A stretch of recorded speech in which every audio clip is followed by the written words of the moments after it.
Good afternoon, everyone. Good morning. Morning, ma'am. Good morning, everyone. We are the group 2, and we will be continuing the discussion about the title of our topic is Aligning Training with Strategy. Training is an important cost of employee. Why? Because we cannot operate something if wala makatrain, di ba? Huwag dili na makabalo o kung saon ang isa ka trabaho kung dili ka mag-training. And often training is considered as a short-term activity. However, today, due to so many changes in business environment, most organizations decide to regard training as a necessary activity for long-term strategic goals. So sa una di ay short-term ra na ang training, pero because of the changes in business, give it a siyang long term because it is very essential, as it is said there that training is an important cost of an employee. So importantly din ang training. Organizational competitiveness and training. The knowledge, skills, and abilities of the workforce are the keys to organizational success. Yes, it is very obvious, di ba nga, ang knowledge, skills, o ability kay importante yun if we magtrabaho ka sa employee, dapat natin knowledge, skills, and abilities to have a organizational success. Second, to encourage competitiveness, it is vital to identify, design, and implement strategic training and development initiatives as a key HR leadership role. If we say strategic training, it is a planned and systematic approach to developing employees' skills, knowledge to align with an organization's long-term goals or objectives. So, ang strategic training is, these are mga bali pangbuhat bitaw sa, for example, sa atong mga HRs, ano ang ilang kanang way sa pag-train, strategic training. If you say strategic, mga strategies nga ilang ibuhat para siguro makahanay ang mga trainings or kanang mo-fit with ang ilang mga training sa kanang trabaho. And then training endeavors are recognized as essential for business success by most companies. It is believed that training is a source of competitiveness advantage for organizations. Yes, it is very true that training is a source of competitiveness advantage for organizations. So, mga companies, there is no company nga dili mga same of products. So, di ba dali mga companies na almost the same of products. So, magnaman jud na competition. So, in order to have ang training daw is a competitive advantage for organizations because if ma-train gyud ang isa ka employee, murag na siya mga benefits ba, murag kabalo siya o pag-operate or unsaon pag-enhance manana bitaw sa mga ways para siguro para dili pod sales, di ba, kung ang gawa company na same product, so murag na gyapon sila yung mga unique no mga techniques or ideas through training. And training helps achieve organizational strategies. In figure 3, linking strategies and training. So organizational strategies, first, increase sales. So increase sales. Saan increase sales? Do you have any idea sa increase sales? Pagmahal sa mga products. And then necessary outcomes to implement strategies, identify key sales elements, and train workforce. So they have to identify key sales elements. And then training activities minimum to increase sales, performance consulting, and design training. So ibalik ko no, performance consulting. We will be, di ba, to consult a performance. For example, diri sa atong campus, to know the performance of the teachers, di ba, ng mga evaluations, may mga, sa paray tawagan na mga score sheets na ilang ihatag sa mga students to know if kung sa malang performance sa teacher, ang instructor, kung effective ba sa mga estudyante, kung nakakatanda mga estudyante, more. Second, expand into overseas market. Necessary outcomes to implement strategies. This people and provide necessary training, intercultural competence, and language training. So expand into overseas market. So if we are doing business, di ka naman dyan tayo magpuyo sa isa ka lugar. We are aiming, our goal is to expand it worldwide. And then ang ato ang mga necessary outcomes ani, it should be that you will assign people to provide necessary trainings sa mga staffs. Like for example, kanadang nasa mga admin building, di makasagal mga human resource, mga high level na mga persons, so they must be assigned nga mag-train sa atong mga employees. So intercultural competence and language training, so it is very important nga kabaluta mag-communicate. That's why language training, dapat na ay language training. And then, develop new product line, train production and sales on new products. So, those train production and sales on new products. So, kung mga employees, it must be, they are trained to production, saon paghimuan ng mga product, and then sales on new products, most especially sa katong mga bagong products na ilang i-produce. And then, new product training, production practices, simulation. And next, acquire competitor company, assimilate employees for new company, and provide orientation and training. So, of course, if mga employees, first of all, naaman din ng orientation and training from the very beginning. Alam na, i-train ato na sa mga tunga-tunga or nag-operate na sa operations. So, saan successful sa isa ka an organization if there is no orientation and training. And onboarding corporate culture training. So, it is also very necessary na we know the mga cultures inside of an organizations and other outcomes and other training. Next, strategic training of human resources. Strategic training has a number of benefits. First of all, strategic training enables human resource and other professionals to get closely engaged with the business, collaborate with operating managers in solving problems, and create vital inputs to organizational skills. So, kuan di ay through strategic training, ang kanang mga human resource and other professionals ko they will have the chance na mag-collaborate sa usag-usag. Di ba katong kinsa to'y galaang na itong instructor nga dili ra human resource department, di ba ang marketing department na ay financial department of Sir Bram ato. Very correct itong giingon ni Sir Bram. And then through strategic training, they have the chance na mag-collaborate din sa usag-usag. Dapat po ka na agree bitaw sila sa kung sa ilahang na plano.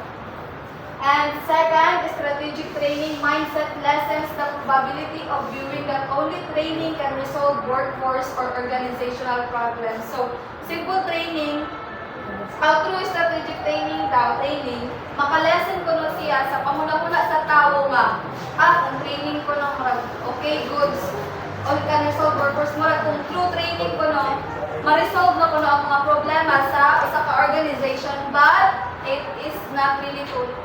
Dili lang simple training ang himuon. It should be strategic training ang himuon sa usa ka company. And then, third, strategic training can provide competitive advantage for the organization. So, through strategic training, naman dyan mga competitive advantage.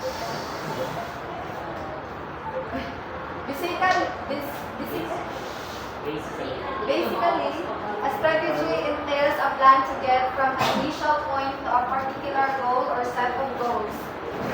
So, ang strategy is, these are, di ba ako namin ngayon ninyo ngayon na these are mga, let's say for example, mga ways or these are things na need himuon to get from an initial point to a particular goal or set of goals.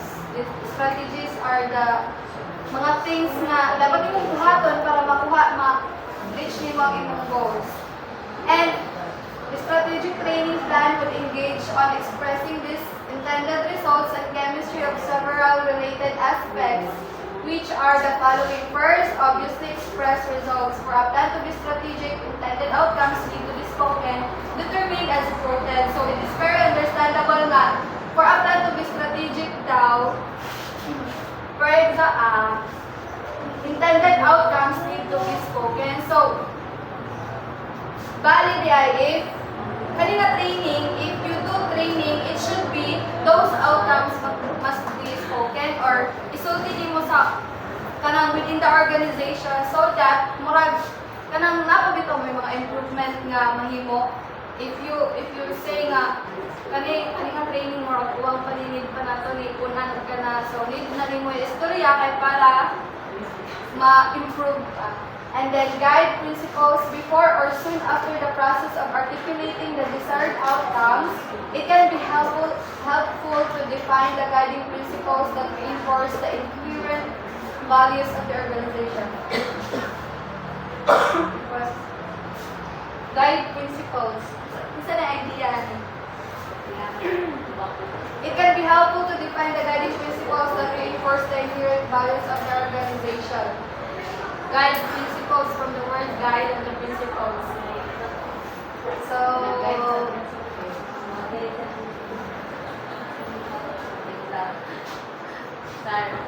nag-guide sa principle. yes, May tama. correct. Guide principles. For instance, the practice of providing timely and effective feedback to staff is significant to the organization's success. Might be a principle that possibly will facilitate in the development of a training program for managers. So, ay mga guide principles. If we are being guided sa mga principles sa usa ka organizations, it will help the managers na they can operate the organization. Dili sila malisdan ba? They can operate the organizations easily. And third, impact on the organization's mission and operations. A training plan is strategic if it basically highlights and impacts the organization's operations and mission. So, in every organization, there is mission and vision. We all know that. And then, it basically highlights and impacts the organization's operation and mission. So, ano yung A training plan is strategic if it basically highlights a training plan daw is strategic if it highlights the mission and vision. So, if dili kuno nimo masunod nga ang imong mission and vision, so bali di ay imong training dili strategic, simple ra imong training, kung dili ka mag-operate of strategic operation ay strategic training. And board, senior leaders and management involved. Both seniors and managers must be responsive, sympathetic, and involved in the program planning and offering. So, those senior leaders and management, they should have involvement sa organizations para po madali na pag-reach ang mga goals. Di ba, ang isang organization, it is successful if everyone is cooperating, if everyone is collaborating. And fifth, current state assessment. Most training programs must consist of a needs assessment to find out particular needs. So it is very necessary ang mga assessment sa organization to know unsa pa yung mga needs or unsa pa yung mga kinahanglan para ma-improve ang organization. 6. Measurement or sustainability. How will the training outcomes be measured and sustained? Ano ang question? So, saan ko na measured and sustained sa mga training outcomes? As I've searched katong, just like for example, mga evaluations, ana din para mag-measure and ma-sustain ang training outcomes. Mo to, mga evaluations, tapos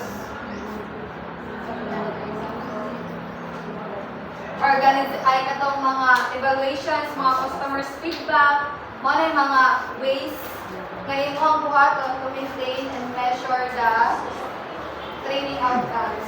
And 7, end user input. While occasionally unnoticed end-user contribution in both the assessment as well as later stages make possible strategic planning. End-user input, nakalimutan ko. Nag-research kayo na? End-user input while occasionally unnoticed end-user contribution in both the assessment as well as later stages make possible. Ano yung mga end-user input? Lahi din siya sa IT bitaw na ito nga end-user. Kung dili sa business, end-user input are those mga employees gihapon nga nag-operate sa usa ka business and it is both the assessment as well as later stages make possible strategic planning. So, end-user contribution daw, both assessment as well as the later stages, it can make possible strategic planning. And 8, performance measures. For an organization's training plan to be strategic, the link performance reviews and measures to the training is vital. So, those evaluations, those feedbacks, it is very vital for performance measures. And 9, time frame. Developing the time frame as part of the goal will facilitate getting the goals fruitfully for the organizations. If you have goals, dapat mag-set ko tawag mga time frame. Kaya ba hindi atong goal sa atong organization is atong goal sa organization kay dapat natin mga, for example, mga sa organization, ganahan sila o so may example. Sa organization na goal sila nga kanina sales ang ilang dapat ma-reach anak maman o target anak maman dapat kanina sales kanina sales ang ma-target anak maman. So ang month diha mo na ang time frame. So if you don't have time frame, murag dili successful ang organizations kay may guna talaga ka dapat ang imong target na sales. Wa ka natingon kung when. So basta hindi bilit Pwede siya, sila nakatuloy. tuig. O, dahil siya tuig, 1-1. O, bigyan ko na effective ang training sa sila. Ano sa? Wala, sige na. And then, development and planning. Who will direct these efforts in advance and with what team and sponsorship? So, development and planning, the question is who will direct these efforts in advance and with what team and sponsorship? So, magkuhan sa mga HRs, sa mga financial, sila ka ng mga nasa mga higher levels sa isang organizations. They will be the one to direct an organization to the customer. And then, 11:48 na. And then, organizational development and training.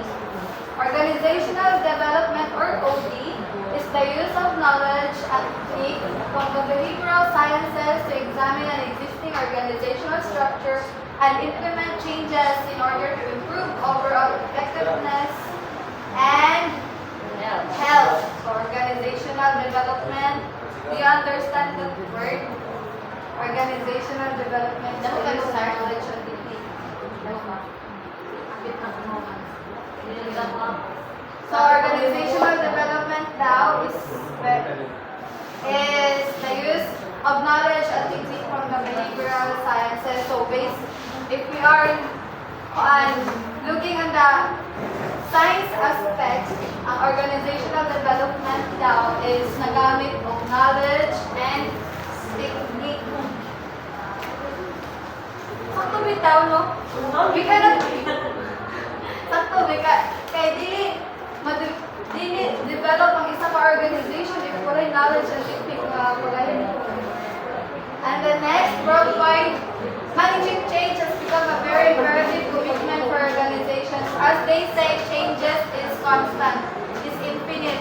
So, naman dyan din mga changes. So, importante yun nga na matrain yun ta kay para in case na yung mga changes, maka-adapt po ta. Oo. Sa training and development, siya yung change na nakita ko. So, ang organizational structure, kuhaan ka na, maulmo siya. Madala din mo makita, ang iyong organization is nag-develop ka or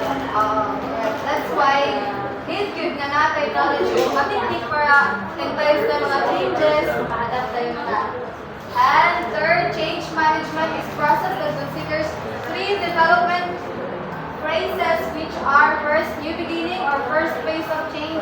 It necessitates an employee to distinguish inefficiencies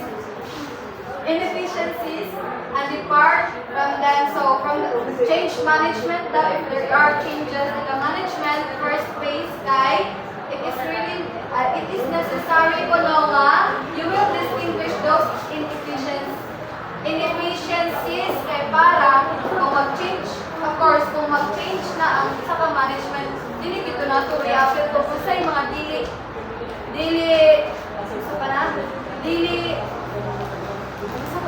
positive ba?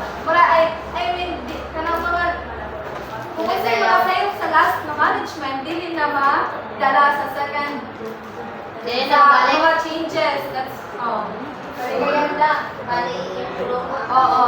Muna i-identify or i-distinguish good mo kung sa mga inefficiencies. Ako lang. Oo. Kakulangon sa katong past na organization. And second, neutral zone or second phase is when realignments happen. So there is realignment happen. Of course, if you know those inefficiencies, magkuhan mo yun ka, nakaibuhaton mo bago. And then mo to realign dayon nimo. And then endings or final stage, it takes place when a fresh sense of purpose has been revealed and change is starting to occur. So there na ang final stage takes place when a fresh sense of purpose. So hindi na nimo gibuhat ang kanang mga new nga mga ibang. Hindi na nimo buhat ang mga new, let's say, mga new management. Kaya Kaya sa sir, na nasabi mo nga, ibawan, if tatong yung i-implement, if na siya,